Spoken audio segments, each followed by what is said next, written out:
Good morning, everybody. Bright and early this morning. This is the first time I've been in the building. It's just remarkable. So quite impressive. Well, I'm Dr. Steve Walsh. I'm retired several years ago, general psychiatrist, and I was on the clinical faculty for close to half a century, the volunteer clinical faculty, and so I just knew the old place, Langley Border, which I understand is now gone. But I also was for half century in private practice in San Francisco and in Mill Valley, and started my career at the VA half time, which I had the great fortune to meet a lot of the trainees and very impressed with you all. And although it's about 50 years later, I hope all is still well. I'm going to put on my makeshift bifocals here, and so I can read my own writing. Anyway, it's a great pleasure for me to introduce Dr. Robert Okin for this talk, Homelessness Among the Mentally Ill, Why We Are Failing to Solve the Problem and What Needs to Be Done. I got to know Bob soon after he had arrived in 1990 here to chair the Department of Psychiatry at San Francisco General. And I'd just been elected president of the San Francisco Medical Society. And the Medical Society was very much on the side of keeping psychiatric beds at the General Hospital. So Bob and I became fast comrades in arms, you might say, and buddies in the trench warfare that went on at the time between the Department of Public Health and trying to cut psychiatric beds, trying to cut funding for psychiatry. We both argued in front of the Board of Supervisors and with the mayor and others did our lobbying to argue that this increased homelessness to cut beds at the General, and managed to prevail, I think, in that first go-around, which Bob then later had to fight many times, and often very successfully, I think, making those arguments that we really needed the psychiatric beds and not to be cutting them. I called him when he finished at the General. We all got up and gave little speeches about him, and I called him the happy warrior, which he had been many times during those years. Dr. Okin is currently Professor Emeritus of Clinical Psychiatry at UCSF, and his very extensive and interesting CV is available through the department. The key words that he listed for understanding his activities depicted in the CV are the following: short-term dynamic psychotherapy, for one, which he has practiced for many years and taught, and has continued now in his new career relatively in private practice, and very good at it. We've exchanged lots of information on various cases. Human rights and psychiatry, another area that of his great passion. International mental health. Dr. Okin has consulted, I think, in at least a dozen countries about their mental health systems, often making really incredible changes on an international level within those countries, like I think Mexico is one of those, and Turkey another one. But he's been all over the world with his expertise. Community mental health, many initiatives to improve addiction treatment, treatment of the mentally ill when he was chair at the General, and showed great leadership. With public policy matters, he's done a lot of testifying and writing to improve services all over. He's had many honors and awards, and I'll mention some of the more important and more relevant perhaps to today's topic. He's a Distinguished Life Fellow of the American Psychiatric Association. He's received the Martin Luther King Award for contributions to diversity and cultural competence. He's received the American Psychiatric Association Human Rights Award for exceptional contributions to human rights of mentally ill persons. And he's received the Northern California Psychiatric Society's Outstanding Achievement Award, along with many others. A relatively recent book that he wrote on the homeless, with his photography skills and getting commentary and quotes from the San Francisco homeless themselves, won the Outstanding Book of the Year Award from the Independent Publisher several years ago. And I think, Bob, you've got another version of this now with more of your own commentary on it, which we'll hear some of today. My comment on the book's jacket read the following: this book of Dr. Okin's photos and his subjects' quoted commentaries present vivid and humanized depictions of the lives and reactions of San Francisco's homeless street people, a unique contribution to our knowledge and understanding of these, our fellow human beings.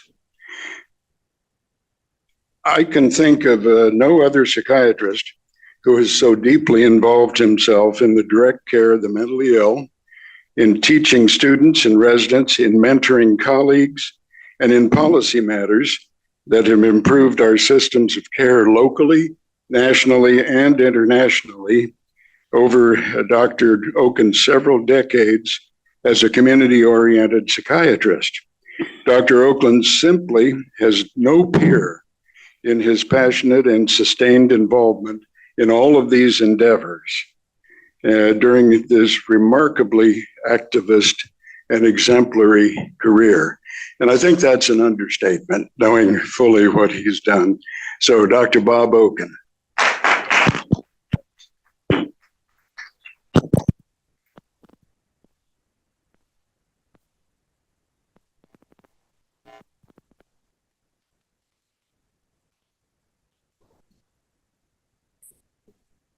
Okay, we're using this one. Thank you, Steve.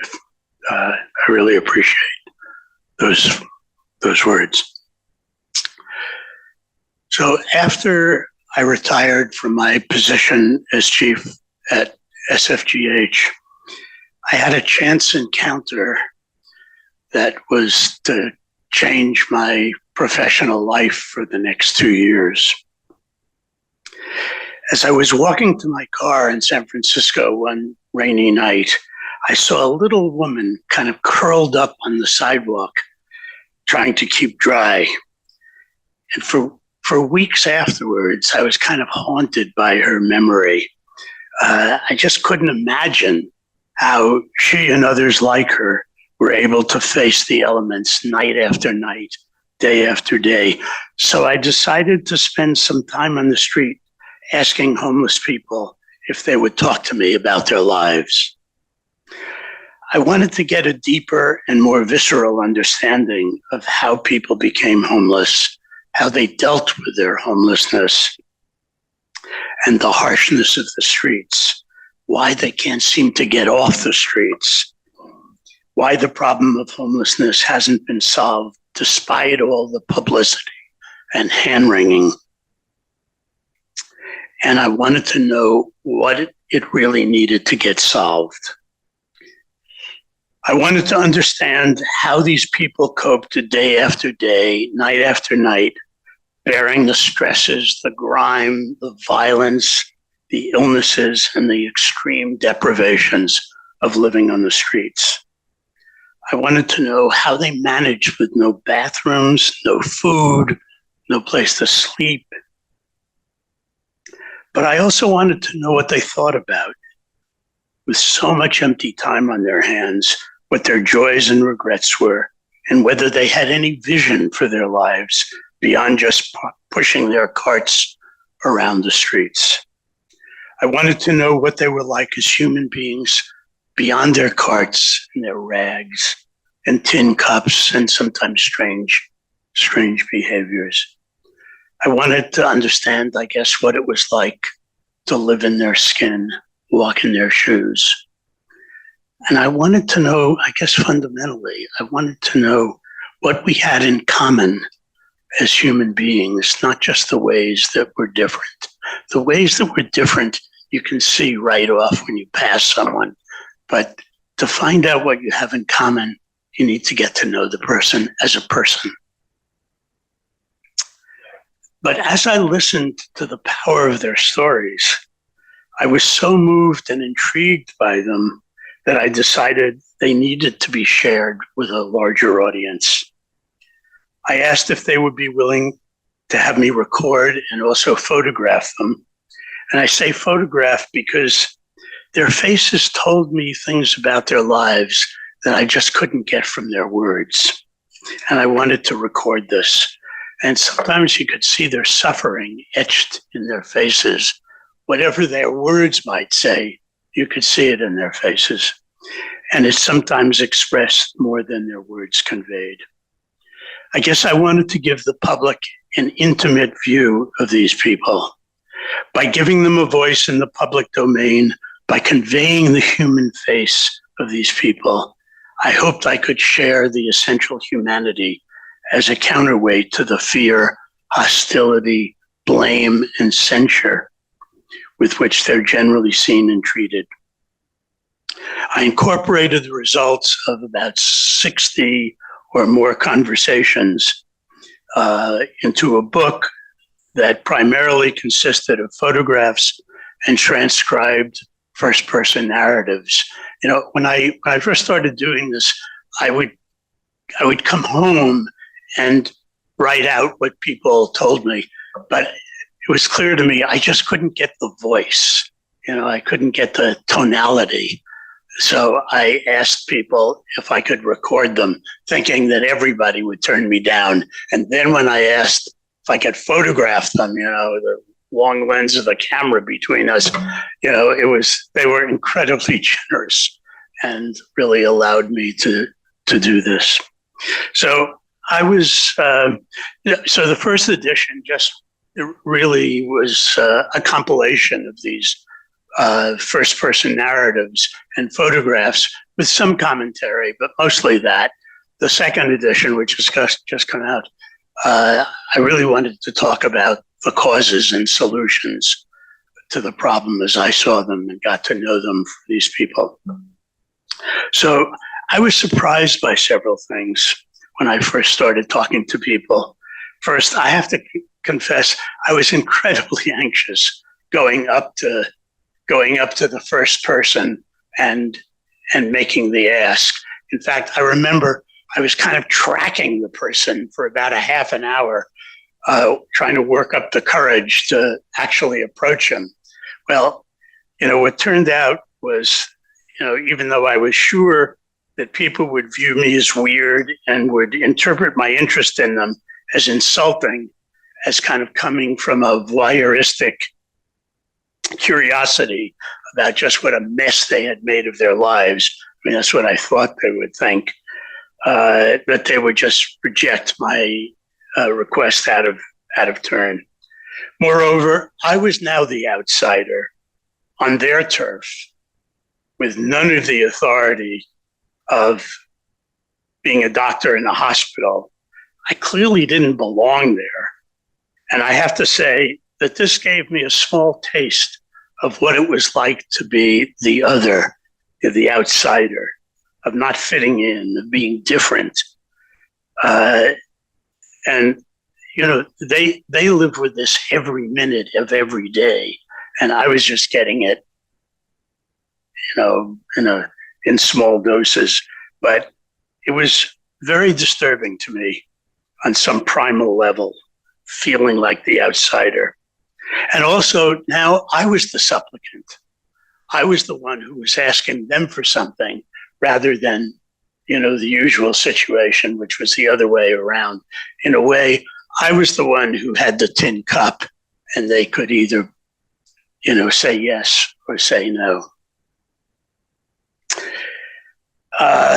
But in fact, what I found was that people were quite welcoming. Most of these people had been neglected as children, felt invisible as adults on the street, and were certain that no one would miss them when they were gone. Seeing that I was interested in their lives meant a lot to them. One person said to me that my interest and their participation in this project reassured them that the universe had in a way taken note of their existence, and that they wouldn't have to leave this earth, without some kind of footprints in the sand. Also, I expected to find people with tough outer shells who were going to be very difficult to connect with. Instead, I found people who were exquisitely sensitive and very willing to talk to me with surprising candor about the most intimate aspects of their lives. Most had experienced and were continuing to experience multiple losses and had tears in their eyes during at least some part of the interview. I would say probably 70% of people, were tearful at some point. A number of people told me that one of the worst parts of living on the streets was the isolation that they experienced, the fact that nobody would look at them when they passed. I also expected them to blame their homelessness on bad luck or on society, but in fact, they tended to blame themselves, wrongly in my opinion, but they seemed to, in a way, internalize society's attitudes that their homelessness was due to some personal flaw, one that they should have been able to overcome. Well, during this time, I had good days and bad days, but I see time is marching on, and if we have time later, I can tell you something about what the internal experience was for me. But just to give you the Cliff Note version, sometimes, I was so moved by the bleakness of the stories that I heard that I went home with a lump in my throat, and I just didn't see how I was going to get out on the street the next morning. And the grief and the regret that so many people talked about was just really overpowering. And then other people that I spoke to, I could barely understand what they were saying. They were so disorganized, speaking in the only language they had, often about their past. But it was so disorganized that I felt kind of disorganized myself. And I went home feeling really, really off balance. It was in a certain way, I don't know if I can convey this to you, but so many times it was so hard to separate their lives from my own. I mean, I could do it, but at an emotional level, you just felt drawn in to what their lives were like. And I could imagine the cliff that had crumbled beneath their feet, but crumbling beneath mine as well. So, they could talk to me in a way that I could really get this.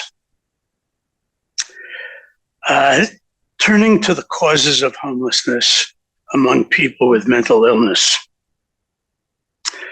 Losing one's housing is basically a result of the interaction between individual and structural factors.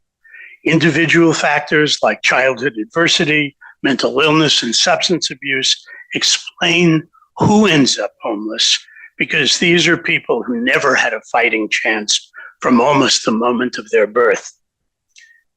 But it's the structural factors, like their lack of political power, the public's cultural attitudes, government policies, the inadequate supply of low-income housing, the role of the courts, and society's tendency to criminalize people on the street that determine how these people become and remain homeless. The individual factors could clearly be seen in considering the people that I met. They were fragile and vulnerable. Many were biologically predisposed to mental illness at the point of conception or during gestation, and despite the love and support of their families, drifted into the streets during their adolescence and young adulthood. Most of the people I met, however, did not come from families like this. The majority had been neglected, abused, and damaged in other ways as children. And most of these people told me that they had never talked about this. 40% of the women I met had been sexually abused as kids, and many of these were re-traumatized on the street. A more systematic study found that 78% of women living in shelters reported having been the victim of childhood abuse. And another survey of homeless adults with mental illness revealed that 50% had experienced multiple adverse childhood events. And schools and social services, even if they recognized that these kids were struggling, just seemed so overwhelmed and disorganized and often inattentive that they just didn't give these kids what they needed.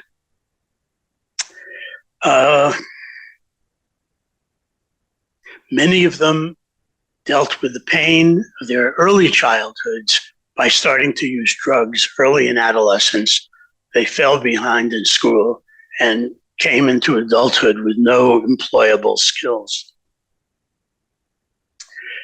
Many grew up in foster care or juvenile justice systems, and when they became adults, in the absence of family and social supports, all it took was the smallest crisis to push them into the streets. So these are some of the individual factors that influence who is going to become homeless. But as I said, it's the interaction of these with systemic or structural factors that's created the crisis of homelessness in our society. And it's largely our federal, state, and city governments, followed by the failure of all levels of government that are directly or indirectly responsible for these factors. I'll breeze through the first few because you all know about them. Deinstitutionalization dumped 660,000 people into the street. I mean, can you imagine that? 660,000 people. Not only were people dumped into the street, but very restrictive admission policies prevented people who might have come to the state hospital, prevented them from being admitted. Now, the state hospitals, in my opinion, at that time were total disasters. They were warehouses. Something needed to be done, but that something didn't have to mean that 660,000 people were dumped out and many, many more than 660,000 couldn't get in. So where are these people going to go? Basically they drifted into the street. Not right away, but gradually. To this day, 70 years after the institutionalization began, governments are still failing to create the kind of mental health and substance abuse services that could help treat these people. And the result is that at least 40% of the homeless population has serious and untreated psychiatric and substance abuse problems. There are numerous problems with the service system that you're all too familiar with. Lack of trained clinical manpower, substandard wages, high turnover of case managers. And case managers need to have a long-term relationship with people, not a short. If it's short-term, these people who learn that they can't trust other people are just never going to be able to create a relationship. And it's the relationship that's going to get them through. Insufficient support for families, a dearth of partial hospitalization programs, overcrowded psych emergency service, almost no job training, poor administrative mechanisms necessary to assure continuity of care, and inattention by staff to the social and vocational needs of patients, not just their biological needs. Case managers tend to be so overstretched that all they can do is kind of make certain that the person's body, in a sense, is taken care of, that they're being fed, that they have something over their head, a roof, and so on and so forth. But attending to other needs that make the person a human being, they just don't have time or energy for. Psychiatric treatment in general hospitals. We do our best as hospital clinicians, but we're all often working uphill, dealing with the pressure of government to discharge people before their acute designation is revoked, before meds have had a chance to fully kick in, and in the absence, and this is probably the most important, and in the absence of having anywhere to discharge them except the shelters or back to the street. And obviously, these are factors that contribute to the high readmission rate of people following discharge. Another cause of homelessness are the high side effects of medication. These, in conjunction with people's delusions and old childhood experiences, make it very difficult for many people to take psychiatric medications. As disturbing as their psychotic symptoms are, they experience these side effects as harder to bear. And even in the absence of the classical side effects, like Parkinsonism or akathisia, they hate not feeling like themselves. They can't exactly describe what it's like, but you know it. Another factor is the court's restrictive interpretation of the commitment laws, and particularly the definition of grave disability. A tilt toward people's civil liberties has occurred at the expense of their treatment and often their lives. The people they determine as failing to meet the standard and therefore can be discharged safely, can barely find anything to eat, have no place to sleep, and are in extreme physical danger on the streets. Many of the most impaired, fragile, and vulnerable patients are in this way unwittingly consigned by the courts to the streets. Others, denied continued involuntary treatment in the hospital, end up in the criminal justice system. It seems like many patients have gained their freedom from one institution, the hospital, only to lose it in another, much less benign institution, the jail. Well, there are other paths to the correctional system beside the negative influence of the courts. Many cities, including San Francisco, have enacted harsh ordinances against homeless people. Sleeping in public places, shoplifting, urinating on the street, or just acting crazy are often enough to trigger the arrest of homeless people with mental disorders.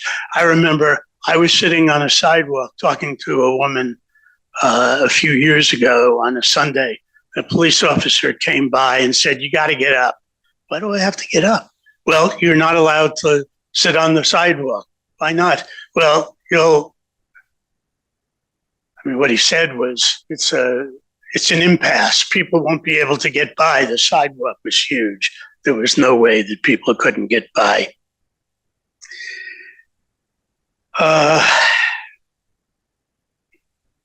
Beside how toxic the conditions of the jail are, especially to someone who's psychotic, beside that, people who get jailed get released at the end of their sentences with nothing more than $50 in their pocket, no place to go, maybe a slip of paper that refers them to some anonymous service program, but they end up back on the streets. And we know these people. These are not people who are anonymous. We could do something about these individual people, but we don't. Then there are problems of the nation's shelter system. A lot of people I spoke to refused to go to shelters and preferred sleeping out in the cold. They feared sleeping so close to others, having their possessions stolen, but most of all, their dignity being stolen, because 6 o'clock in the morning, they were pushed out. They weren't allowed to stay. Why? Had something to do with the convenience of the staff. But shelters for most people are far better than sleeping in the elements. And the problem in many cities and states is that there are not enough of them. California is a poster child for this problem. There are 180,000 homeless people in California, but only 70,000 shelter beds. That's a shortfall of 110,000 beds. Interestingly, the situation in New York City is completely different. In New York City, largely due to a class action suit, the city was forced to create shelter beds. Why? Because just in some idiosyncratic stroke of luck, there's a provision in the New York State Constitution that gives every citizen in New York a right to shelter. So the consent decree required the city to create shelter beds for everybody who needed a roof over their heads. So the city created 68,000 shelter beds to this day. It's more now because of other factors, but 68,000. The problem, though, is that people are stuck in the shelters. There's no place for them to go. There's no housing. So they're often there for 2 years in this large congregate place, often an auditorium. I mean, it's not a place to live, but they're there for 2 years often.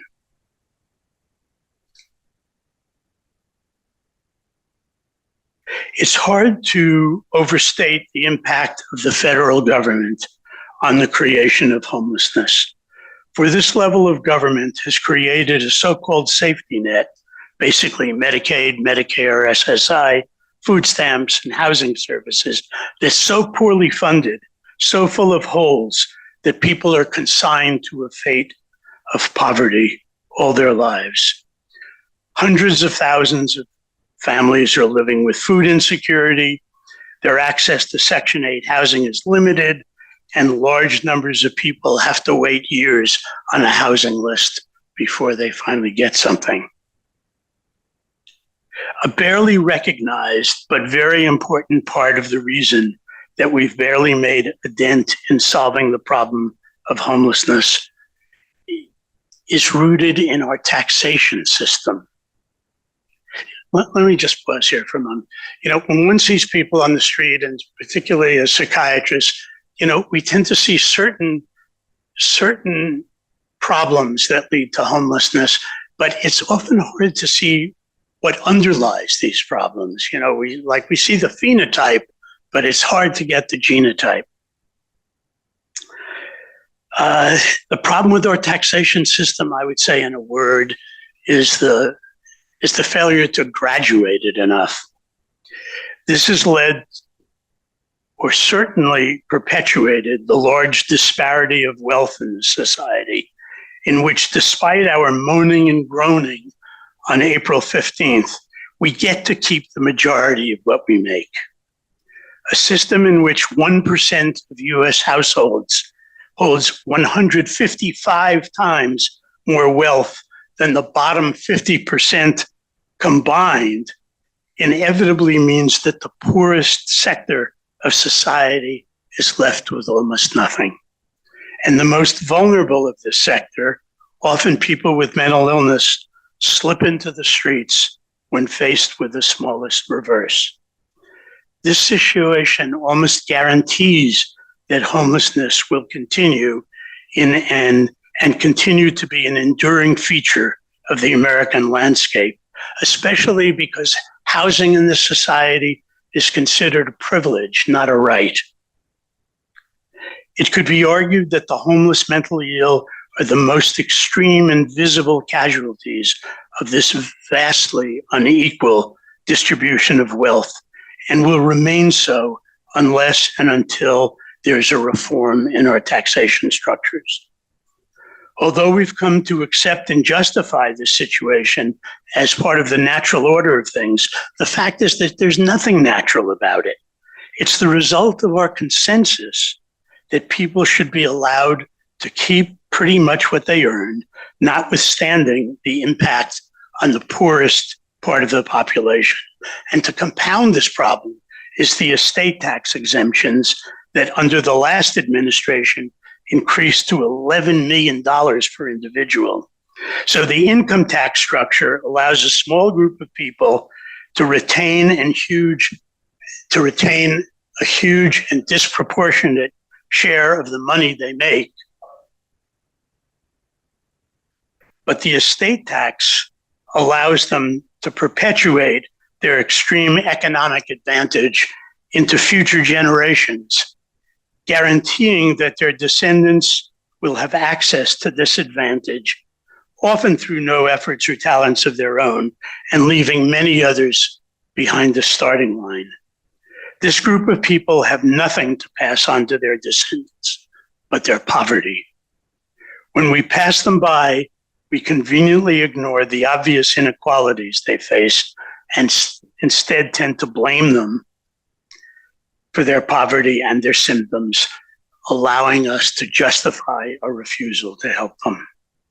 And aggravating the federal contribution to homelessness is the fact that city and state governments have enacted policies that diminished the amount of low-income housing at exactly the time it was needed, and then wringing their hands about what they had created as though it had just happened by itself or by the dark hand of the marketplace.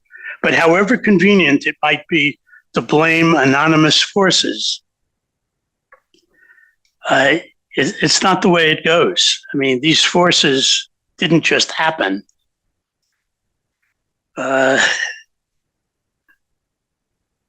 Because city governments often created the very incentives that encouraged real estate developers to convert low-cost housing into condominiums that poor people couldn't possibly afford. In other words, you hear a lot about that there's an imbalance of supply and demand as though it was just a marketplace issue. It's not just a marketplace issue. Government has a huge hand in determining how these forces or whether these forces play out. In New York City alone, this led to the loss of 100,000 low-income apartments. Well, where were people who had lived in these apartments going to go? Many of them became homeless. The fact that housing is considered a privilege, not a right, adds to the problem in a big way because homeless people had no legal basis to challenge the system, except in New York in the way that I mentioned. In addition, city governments gave tax breaks and other incentives to big tech companies, wooing them to settle within their borders, and then failing to adequately tax them for gobbling up the housing supply with their high-paid employees.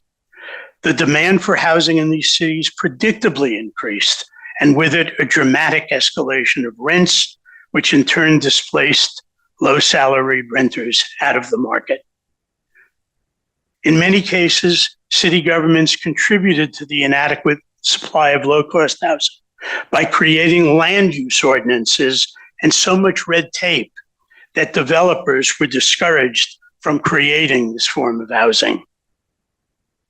And those that managed to get through these obstacles often had to confront the NIMBY movement that didn't want low-income housing anywhere near their neighborhoods. City governments have often capitulated to this opposition. The result has been likened to a game of musical chairs. If there aren't enough chairs, someone's always going to be left standing when the music stops. And that person is usually the most fragile and vulnerable, often mentally ill person.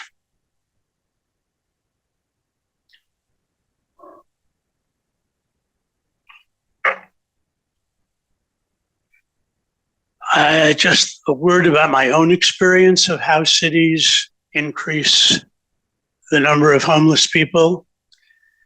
As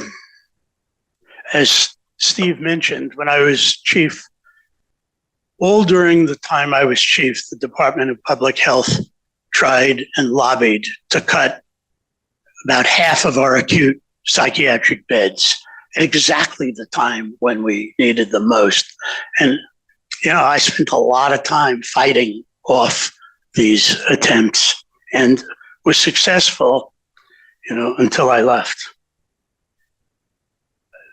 Also, the city sat by and passively watched while the board and care sector, which housed many of these very disabled people, while the board and care sector diminished to a shadow of its former self.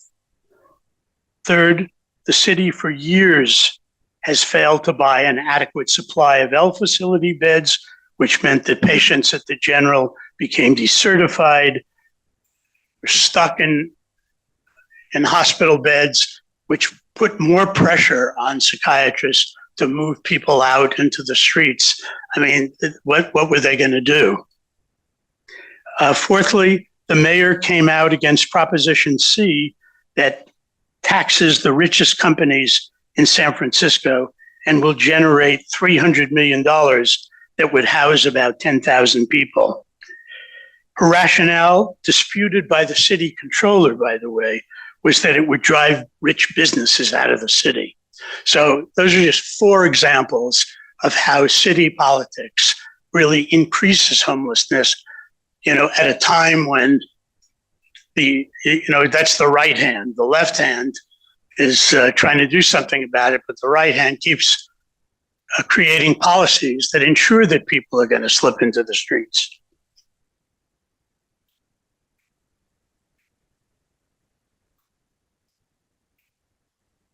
In discussing this subject, I'd be remiss to not mention the foster care system.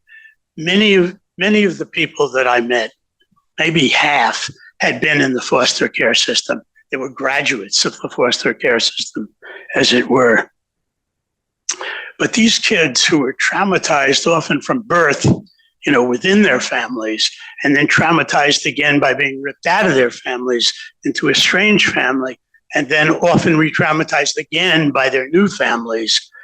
A lot of these kids just didn't have a chance, and the foster care system is so deficient in so many ways that it almost guarantees that as these kids age out of the foster care system, that many of them will become homeless. And in fact, about 400,000 kids are living in foster care homes on any given day in the US. 20,000 age out at 18 every year, and 25% of these kids become homeless on the night they leave their foster family. Within 18 months, 40 to 50% become homeless. It's like the foster care system where we know these kids. They're not anonymous. The foster care system has become kind of a feeder system for the streets. And this problem is largely hidden. I mean, you don't think about this when I don't think about this when I pass someone in the street. Finally, and largely unhidden and unrecognized, certain values cherished by American society have historically acted as powerful and pernicious forces in the ideology of homelessness, for they have a huge influence on engendering our negative attitudes toward people who are homeless and mentally ill. Individualism, independence, self-reliance, productivity, competence. Admittedly, there are those who can live and pull themselves up by their own bootstraps, often believing they deserve what the universe has provided to them because they earned it fairly and squarely without recognizing the advantages that they have, both inborn and environmental. Others, through no fault of their own, who neither have boots nor straps to pull on, who, because of their biology, childhoods, financial disadvantage, simply can't make it on their own. They can't rise to many of society's underlying values and need help in simply keeping themselves together biologically. These people needing help, I really want to get this through, because it's, in my opinion, the underlying reason that we have homelessness. these people needing help are disparaged precisely because they need help. We treat them as disposable, ultimately because they can't live up to the social values that we hold so dear. It's not that these values in themselves are problematic. They're not. The problem is our expectation that they apply to everyone in society, no matter what their circumstances and history. For it's this that leads us to stigmatize and blame and criticize and segregate and marginalize them. And far from being harmless, our judgments ultimately make their way into the political sector and convey to our leaders that our sympathy for those who fail is so thin that the government can abandon them without real accountability. Largely because of this, government has been able to pass the buck, give a bunch of excuses, but in the end, comply with priorities that are much more popular and refuse to really address the problem. In my opinion, this is the major reason that the problem of homelessness has not been solved. Turning to solutions, it seems clear from this discussion of causes what actions need to be taken to solve the problem. Probably the most important is there needs to be the creation of more affordable permanent housing. There's no question about that. Unless people have a roof over their heads, it's very hard for them to get off drugs, and it's very hard for them to take their psychiatric medication. So housing has got to be the first intervention without preconditions that existed in the past, without preconditions, so that we have a chance of helping these people in a more fundamental way. Someone I interviewed put the problem to me in this way about needing drugs and being crazy. He said, you've either got to be stoned or crazy to survive the streets. There is no other way.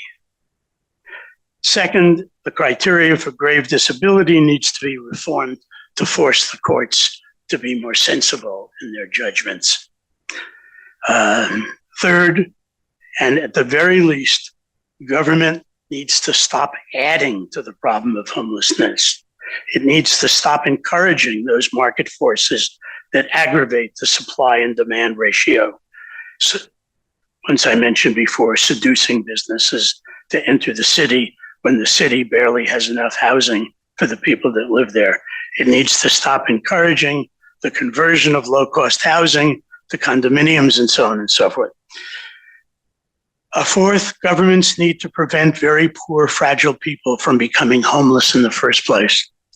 I really want to emphasize this because this is a doable action.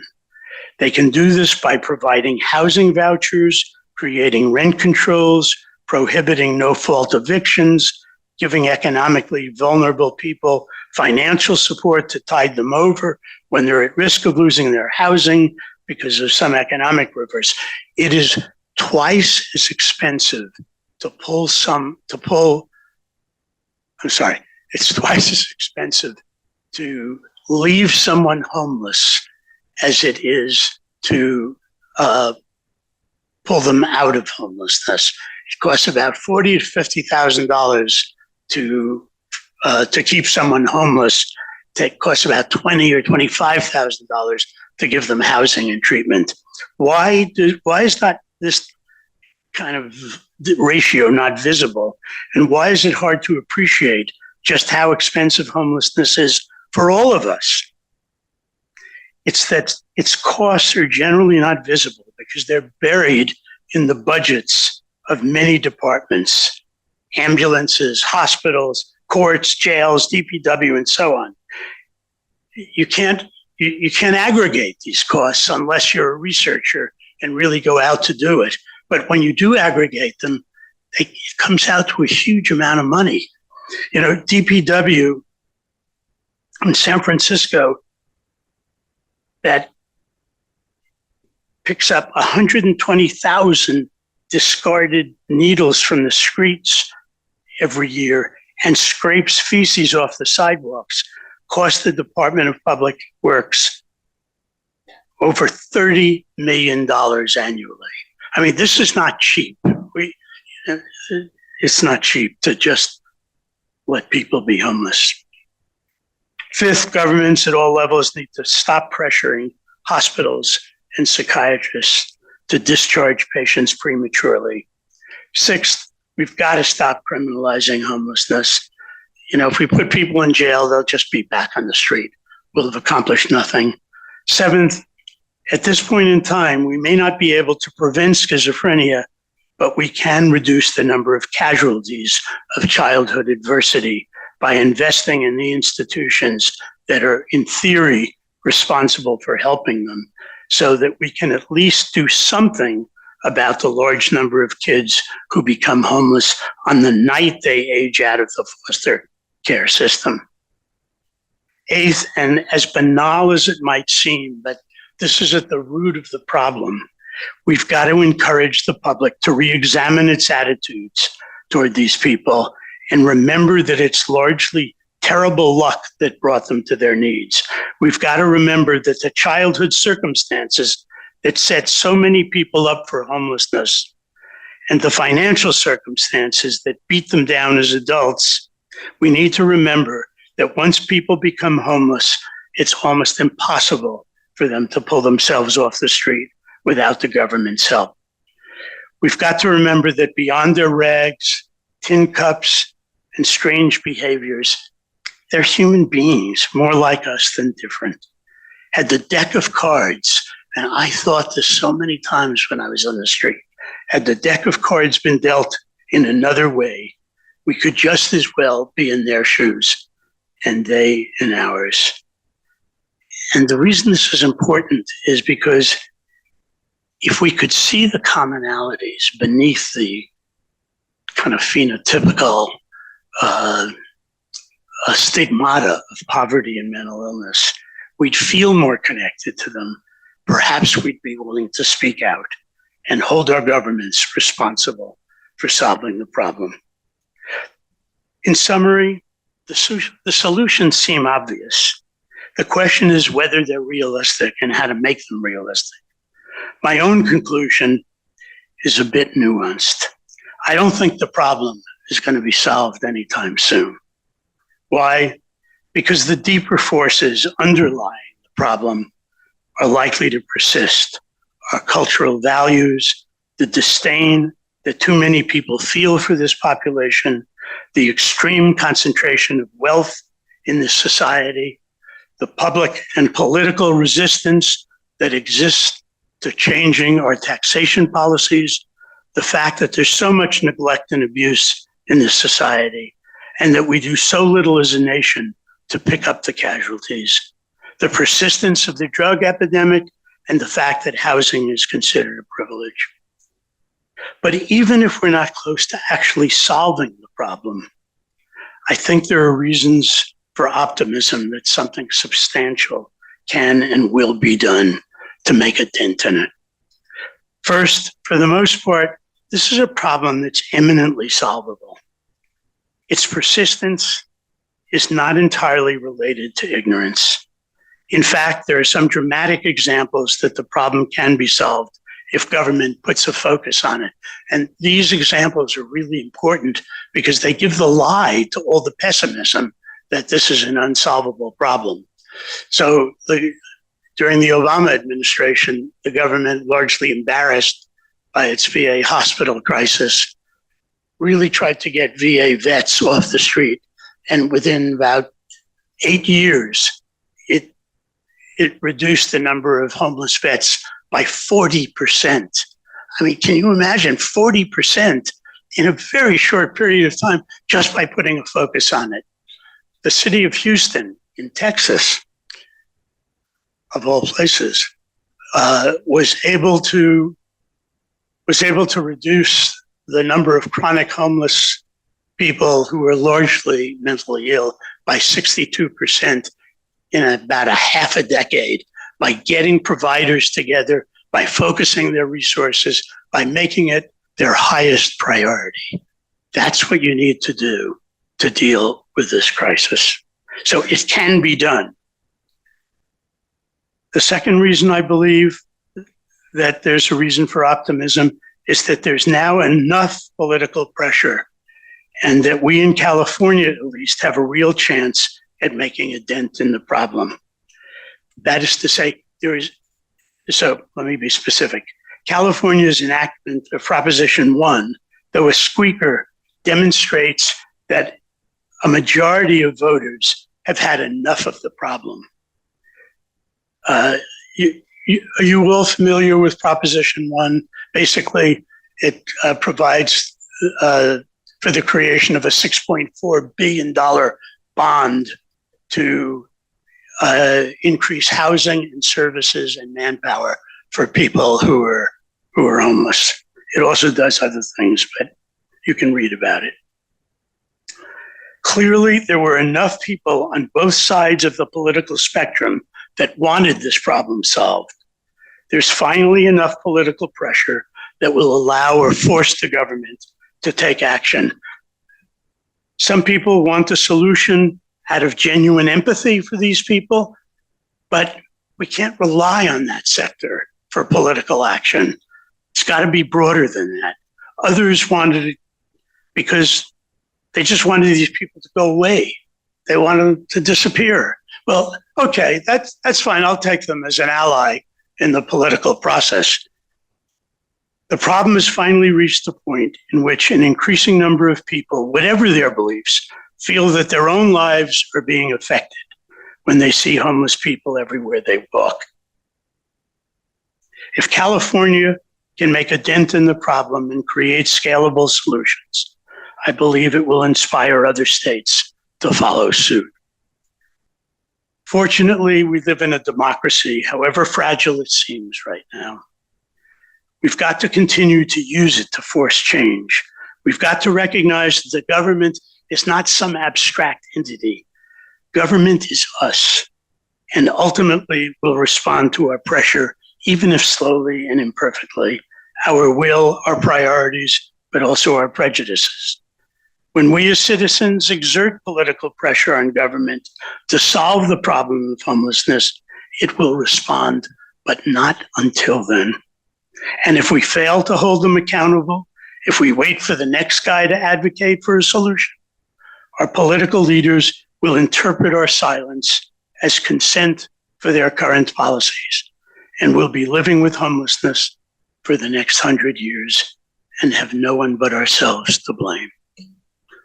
Thank you very much.